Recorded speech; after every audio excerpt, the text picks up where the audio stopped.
Capítulo 15. As Santas Tradições Protestantes. Quem era eu para que pudesse resistir a Deus? Atos 11, versículo 17. Ainda me lembro de como fiquei orgulhoso no dia em que meu primeiro filho entrou para a escola. Na Argentina, todas as crianças usam um uniforme escolar, uma espécie de macacão branco. E nós fôramos às melhores lojas da cidade e compráramos para o Davi o mais caro macacão que encontramos. Ele ficara tão bem. 6 meses depois, já não nos sentíamos tão felizes. O macacão de boa qualidade não servia mais. Davi crescera. Tivemos que pôr aquele uniforme de lado e comprar outro um pouco maior. Naturalmente, agora nós já sabemos como são essas coisas. E para os nossos 4 filhos, compramos os mais baratos macacões da loja, pois sabemos que dentro de 6 meses não servirão mais para eles. É o que acontece com qualquer tipo de estrutura. Qualquer estrutura serve muito bem enquanto as pessoas permanecem como estão. Depois que elas crescem, as estruturas não servem mais. Isso sucedeu com a igreja. Quanto mais nos desenvolvíamos na questão do discipulado, mais percebíamos que nossas estruturas estavam atravancando o livre curso do Espírito Santo. Não que as estruturas em si fossem erradas, nós não as desprezamos, apenas reconhecemos que foram criadas para ontem e não para hoje. Os líderes não devem se ofender quando falamos acerca de mudanças de estruturação. Isso significa apenas que estamos crescendo. Se pudermos viver anos e anos acomodados dentro das mesmas estruturas, isso demonstra que não estamos crescendo. Por exemplo, em nossa igreja havíamos usado um certo inário durante 40 anos. Depois que Deus começou a nos renovar, já mudamos de inário 5 vezes. Vinho novo precisa de odres novos. A diferença não está no estilo. Não é que um odre novo seja mais atraente ou esteja mais em moda que o velho. Não nos descartamos dos odres velhos simplesmente porque estivessem velhos. Nós os abandonamos porque estavam enrijecidos. O odre deve ser flexível e elástico para aceitar bem o vinho novo. Os odres velhos de que Cristo nos fala em Mateus 9,17 são as estruturas tradicionais antigas, que às vezes são mais duras que qualquer outra coisa. Alguns de nós acham mais fácil anular um verso das Escrituras que abandonar uma tradição. Muitas vezes entramos em conflito com a Bíblia a fim de obedecermos à nossa estrutura. Certa vez indaguei a um católico: escute aqui, onde é que se encontra a adoração de Maria na Bíblia? Eu realmente desejava convencê-lo de seu erro. Ele era muito humilde, por isso respondeu-me: bem, é possível que a Igreja Católica dê uma importância demasiada à Virgem Maria, mas pelo menos existe uma Maria na Bíblia, não existe? Certamente, respondi. No entanto, onde é que se encontram na Bíblia as denominações que vocês tanto defendem? Perguntou ele. Não obstante o que a Bíblia ensina, também temos nossas tradições, as denominações. Jesus tem somente uma esposa, a Igreja. Ele não é polígamo. No entanto, chegamos até a dizer que as denominações fazem parte da vontade de Deus. Assim, nós culpamos a Deus pelas nossas divisões e falta de amor, e depois criticamos os católicos pelas suas tradições. Pelo menos, suas tradições são mais antigas que as nossas. Não devemos tentar remover o argueiro dos olhos dos católicos enquanto não tirarmos a trave que se encontra diante do nosso. No início desse novo avivamento, comecei a escrever um livro intitulado As Santas Tradições da Igreja Protestante, mas percebi que não estava sendo movido pelo amor e parei. Já mencionei anteriormente nossa tradição de fechar os olhos para orar. Mais de uma vez, a Bíblia ensina exatamente o contrário. Observei também que a Bíblia diz: quem crer e for batizado será salvo. Marcos 16:16. Nossa tradição, porém, ensina que quem crer e for salvo, após alguns meses de testes, será batizado.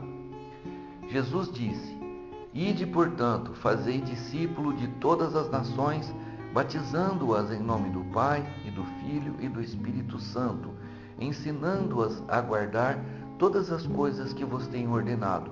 Mateus 28, 19 e 20. Nossa tradição diz para sairmos e fazermos discípulos de todas as nações, ensinando-os a obedecer tudo que Jesus ordenou e depois batizá-los. Em alguns casos, os membros da igreja ainda precisam votar para aprovar o batismo de qualquer pessoa. De onde foi que tiramos isso? Não sei. Faz parte das santas tradições protestantes. E nós também excluímos pessoas da igreja quando elas não se ajustam direitinho aos padrões propostos pela tradição, sob todos os aspectos.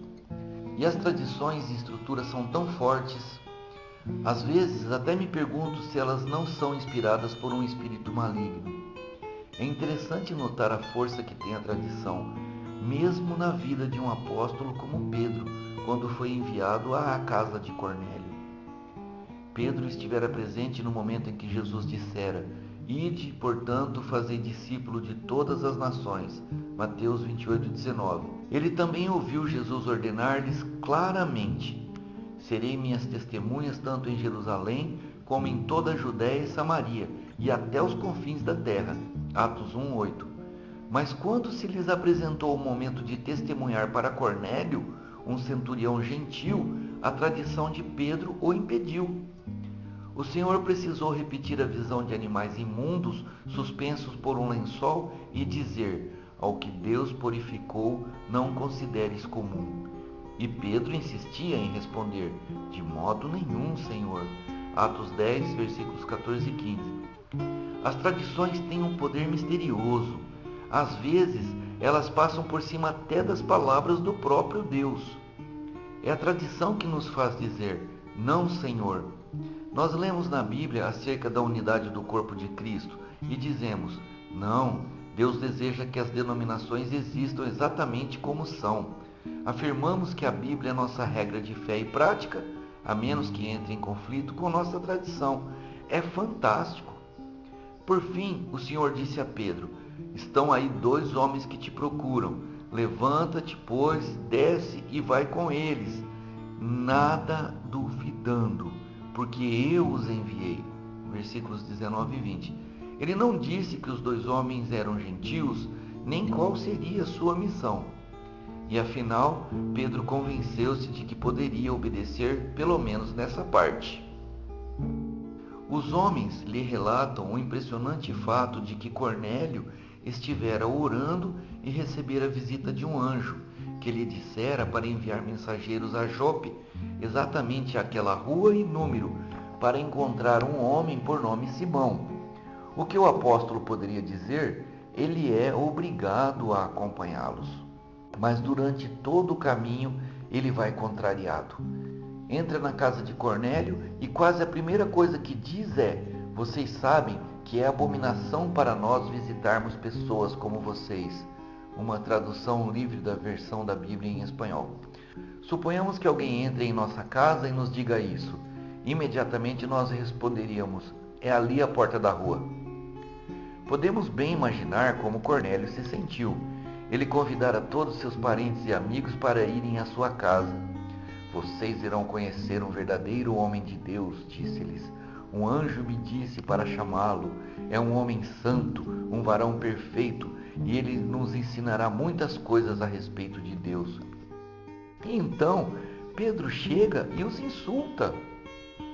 A seguir, o apóstolo menciona porque se deu ao trabalho de ir até ali, e depois diz: pergunto, pois, por que razão me mandastes chamar? Versículo 29. Um apóstolo de Jesus Cristo e não sabe o que tem a fazer? Até mesmo uma criancinha saberia. Pedro sabe que está fazendo uma pergunta tola, mas não parece disposto a entregar-lhes a mensagem. Por quê? Tradição.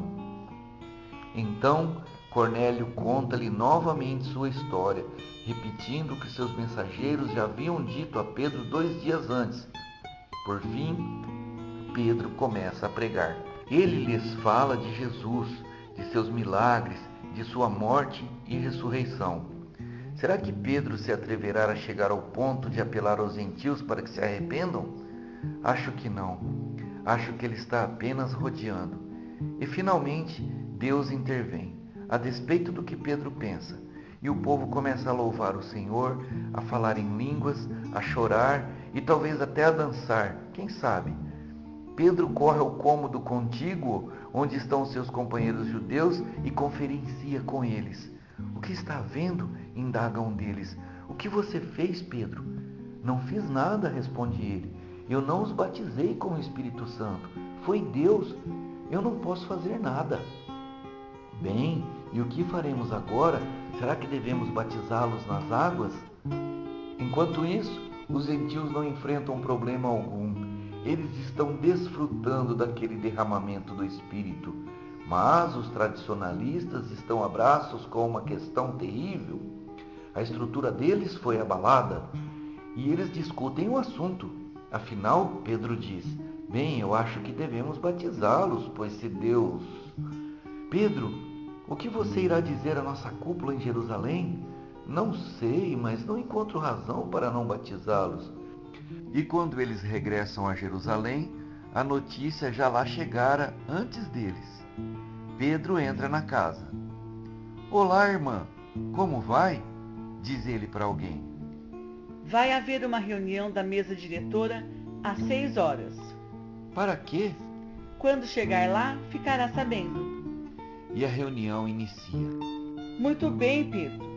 Ouvimos dizer que você entrou na casa de um gentil, comeu com eles. Não toque em nós.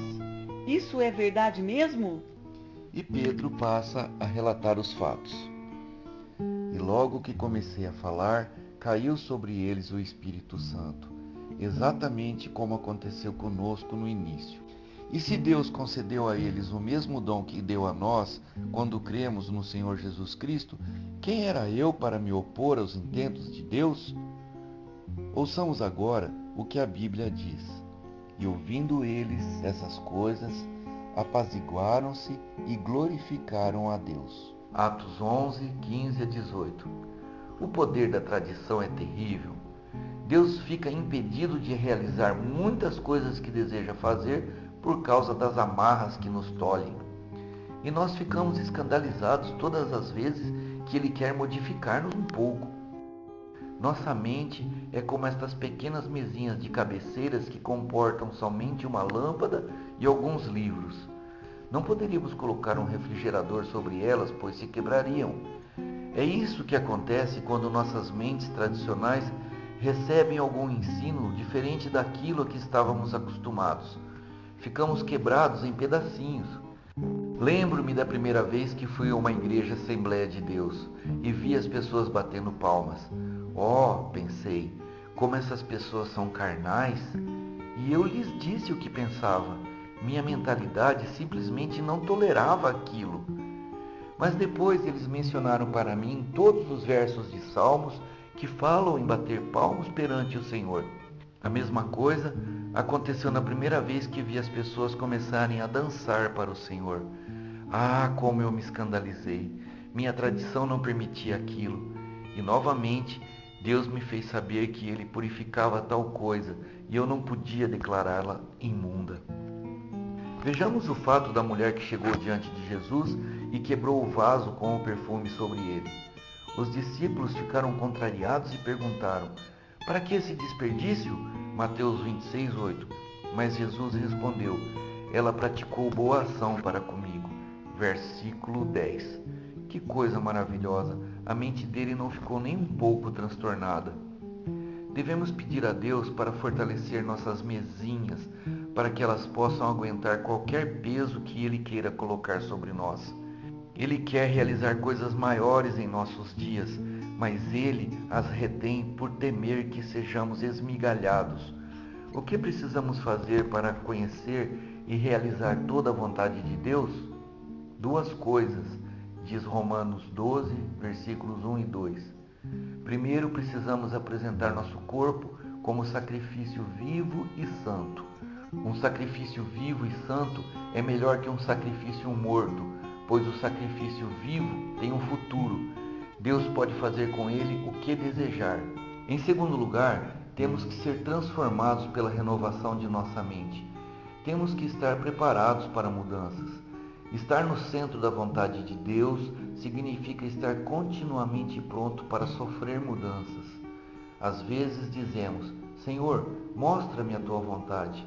Mas se Ele mostrar, nós não faremos nada. Somos como um trem de ferro que diz: por favor, dirija-me por esses trilhos. Para quê? Os trilhos já estão ali. Os trilhos são nossas tradições. Nós oramos assim: Senhor, ajuda-nos a fazer a tua vontade. Mas os trilhos que seguimos já estão pregados no chão. Somos como as crianças num parque de diversões guiando carrinhos. Eles giram o volante para um lado e para o outro, mas, a despeito disso, o carro segue sempre na mesma direção. É assim que somos nas igrejas e nos concílios denominacionais. Fazemos vários tipos de proposições, muita movimentação, mas tudo continua na mesma.